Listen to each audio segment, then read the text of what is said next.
بسم اللہ الرحمن الرحیم۔ حضرت ابراہیم علیہ السلام کی عمر مبارک 86 برس ہو چکی تھی، تاہم اولاد کی نعمت سے محروم تھے۔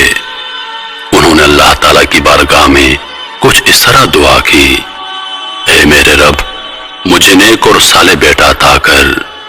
یہ دعا اللہ کی بارگاہ میں قبول ہوئی اور آپ کی دوسری بیوی حضرت حاجرہ رضی اللہ تعالی عنہا کے بطن سے آپ کو حضرت اسماعیل علیہ السلام کی پیدائش کی خوشخبری سنا دی گئی۔ عبرانی زبان میں اسماعیل کا تلفظ شمائل ہے۔ شما کے معنی ہے سن اور ایل اللہ کے مترادف ہے۔ چونکہ اولاد کے لیے آپ علیہ السلام کی دعا سن لی گئی تھی، اس لیے آپ کا نام اسماعیل رکھا گیا۔ حضرت سارہ رضی اللہ تعالی عنہا حضرت ابراہیم علیہ السلام کی پہلی بیوی تھی، اس لیے حضرت حاجرہ رضی اللہ تعالی عنہا کے بطن سے حضرت اسماعیل علیہ السلام کی پیدائش کی خبر ان پر شاک گزری۔ اس لیے انہوں نے حضرت ابراہیم علیہ السلام سے اصرار کیا کہ حضرت حاجرہ رضی اللہ تعالی عنہا اور ان کے بیٹے کو یہاں سے دور کر دو، یہ لوگ میری نگاہ کے سامنے نہ رہیں۔ حضرت ابراہیم علیہ السلام کو یہ بات بہت ناگوار گزری، مگر بارگاہ الہی سے جب حکم ہوا کہ حضرت حاجرہ اور اسماعیل کو عرب کے ریگستان میں چھوڑ دیا جائے، حضرت ابراہیم علیہ السلام حضرت حاجرہ رضی اللہ تعالی عنہا اور حضرت اسماعیل علیہ السلام کو اسی جگہ لے آئے جہاں آج کعبہ ہے۔ اس زمانے میں یہ جگہ بالکل غیر آباد تھی۔ ایک تھیلی کھجور اور ایک مشکیزہ پانی کے ہمراہ آپ نے انہیں وہاں چھوڑ کر جب جانے لگے تو بی بی حاجرہ رضی اللہ تعالی عنہا نے انہیں روک کر پوچھا: ہمیں اس بیابان میں چھوڑ کر آپ کہاں چل دیے؟ حضرت ابراہیم علیہ السلام کی خاموشی پر حضرت بی بی حاجرہ رضی اللہ تعالی عنہا نے پوچھا: کیا یہ میرے رب کے حکم سے ہے؟ حضرت ابراہیم علیہ السلام نے ہاں میں جواب دیا۔ تب بی بی حاجرہ رضی اللہ تعالی عنہا نے انہیں جانے دیا اور فرمایا: ہمارے لیے اللہ ہی کافی ہے۔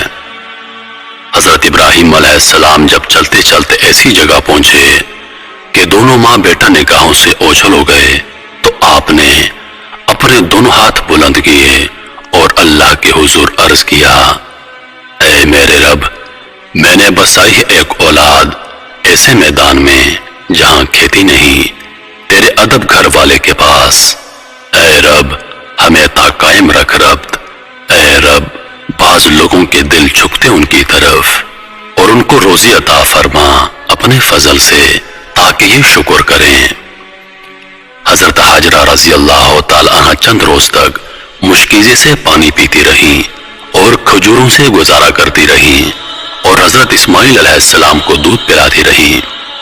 جب پانی اور کھجوریں ختم ہو گئیں تب وہ پریشان ہو گئیں، کیونکہ وہ خود بھوکی تھی، اس لیے دودھ بھی نہ اترتا تھا، اور بچے نے بھوک اور پیاس سے رونا شروع کر دیا تھا۔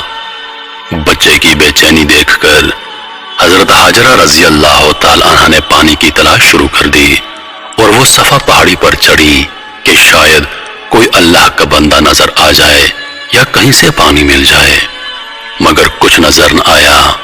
پھر وہ واپس وادی میں آ گئی اور پھر وہ دوسری پہاڑی مروا پر چڑھی کہ کہیں پانی نظر آ جائے۔ اس طرح آپ نے 7 چکر لگائے۔ مامتا کا یہ جذبہ اللہ تعالیٰ کی بارگاہ میں اس قدر مقبول ہوا کہ بیت اللہ کی زیارت کے لیے آنے والے ہر فرد پر اللہ تعالیٰ نے اسے لازم قرار دے دیا کہ حضرت حاجرہ رضی اللہ تعالی عنہا کی سنت کی پیروی کرتے ہوئے صفا اور مروہ کے پہاڑوں کی سعی کرے۔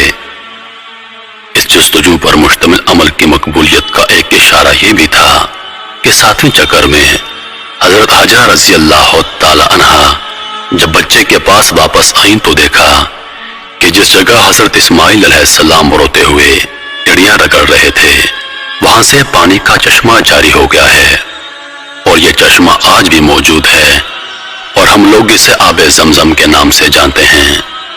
ہزاروں سال گزرنے کے باوجود چشمے کا پانی اسی طرح جاری ہے۔ اللہ تعالیٰ نے اس میں مخلوق کے لیے شفا رکھی ہے۔ حضرت حاجرہ رضی اللہ تعالی عنہا یہ معجزہ دیکھ کر بہت خوش ہوئی اور اللہ تعالیٰ کا شکر ادا کیا۔ اس کے بعد آپ نے بچے کو پانی پلایا اور خود بھی اس سے مستفید ہوئیں۔ اسی وقت اللہ تعالیٰ کی طرف سے ایک فرشتہ نازل ہوا اور ان کی طرف سے وعید سنائی، اے ہاجرہ آپ خوفزدہ نہ ہوں اور نہ ہی غمگین ہوں، کیونکہ اللہ تعالیٰ آپ کو اور اس بچے کو ضائع نہیں ہونے دے گا، کیونکہ یہ اللہ کا گھر یعنی مقام بیت اللہ ہے جسے اس بچے اور اس کے باپ نے تعمیر کرنا ہے۔ کچھ عرصے کے بعد بنو جرح نامی ایک قبیلہ پانی کی فراوانی دیکھ کر حضرت ہاجرہ رضی اللہ تعالی عنہ کی اجازت سے یہاں آ کر آباد ہو گیا۔ حضرت اسماعیل علیہ السلام کا بچپن اسی قبیلے کے افراد کے درمیان گزرا۔ ابھی حضرت اسماعیل علیہ السلام بچے ہی تھے کہ حضرت ابراہیم علیہ السلام نے خواب میں دیکھا کہ حضرت ابراہیم علیہ السلام اپنے لختے جگر کو اللہ کی راہ میں قربان کر رہے ہیں۔ آپ علیہ السلام نے مسلسل 3 راتیں ایک ہی طرح کا خواب دیکھا، لہذا آپ کو یقین ہو گیا کہ یہ خواب یقیناً اللہ تعالیٰ کی طرف سے ہی ہے، اور آپ علیہ السلام نے اللہ تعالیٰ کے حکم کی تعمیل کا ارادہ فرمایا اور اپنا تمام خواب اپنے بیٹے کو سنایا، اور پھر حضرت اسماعیل علیہ السلام سے پوچھا، میرے بیٹے میں تجھے اپنے خواب کے پیش نظر اللہ کی راہ میں قربان کرنا چاہتا ہوں، بتا تیری کیا رائے ہے؟ اس پر حضرت اسماعیل علیہ السلام نے انتہائی تحمل کے ساتھ فرمایا، بابا جان آپ اللہ کے نبی اور ان کے برگزیدہ بندوں میں سے ہیں، آپ بے فکر ہو کر اللہ کے حکم کی تعمیل کریں، انشاءاللہ آپ مجھے انتہائی صبر والا پائیں گے۔ چنانچہ یہ دونوں اللہ کے بندے حکم خداوندی کے لیے گھر سے نکل کھڑے ہوئے۔ روایات میں آتا ہے کہ ابلیس نے انہیں ناکام بنانے کے لیے کئی طریقے اپنائے۔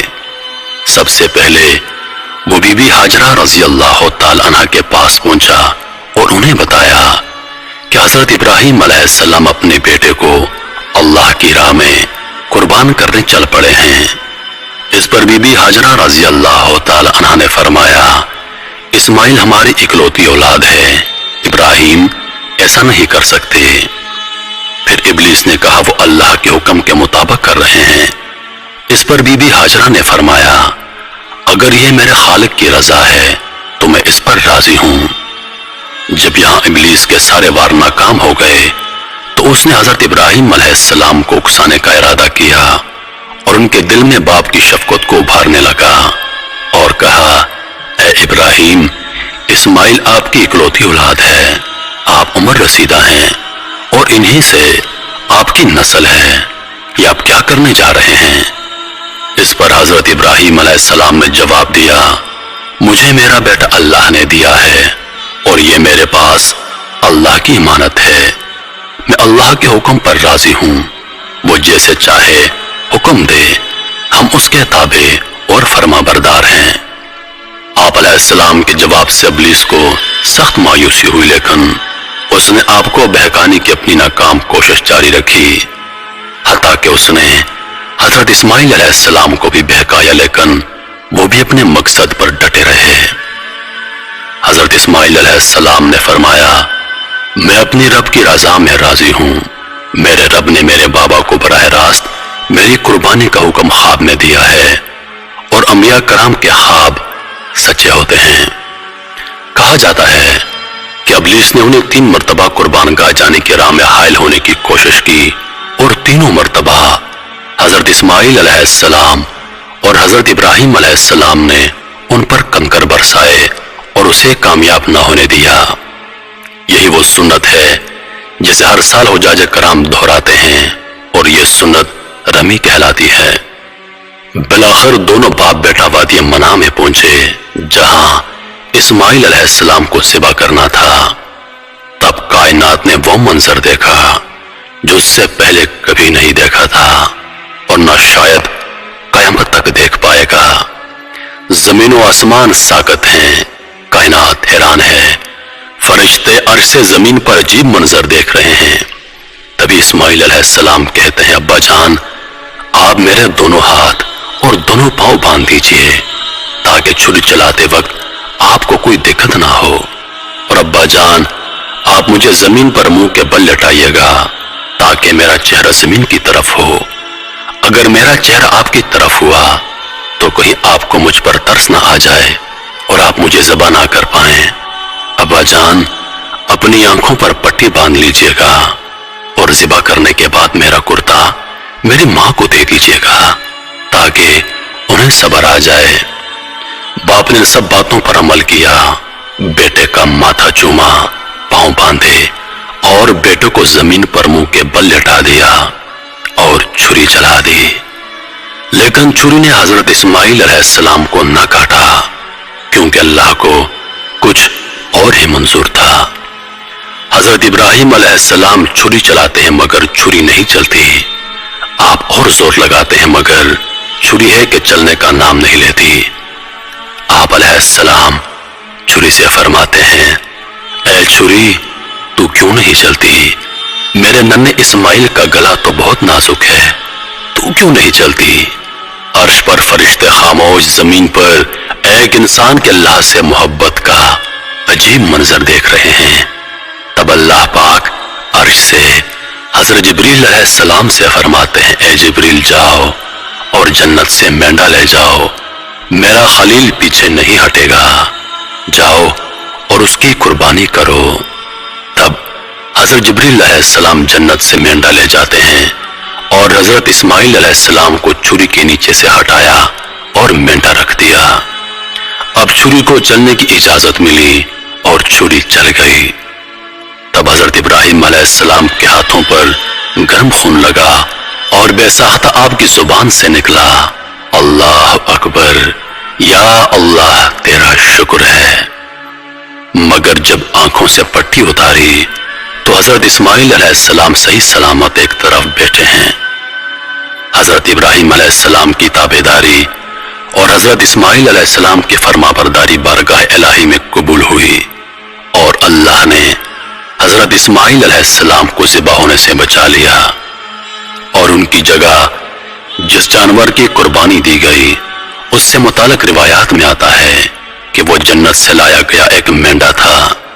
یہی وہ قربانی ہے جس کو تا قیامت امت مسلمہ کے لیے عملی نمونہ بنا دیا گیا ہے. اس واقعے کا ذکر اللہ پاک نے قرآن مجید میں اس طرح بیان فرمایا ہے، اور ہم نے اس کو پکارا یوں، اے ابراہیم تو نے سچ کر دکھایا خواب، ہم یوں دیتے ہیں بدلہ نیکی کرنے والوں کو، بے شک یہی سرہی جانچنا، اور اس کا بدلہ دیا ہم نے ایک جانور ذبح کو. تو یہ تھا وہ عظیم قربانی کا واقعہ جس کو تمام مسلمان عید الاضحیٰ کو مناتے ہیں.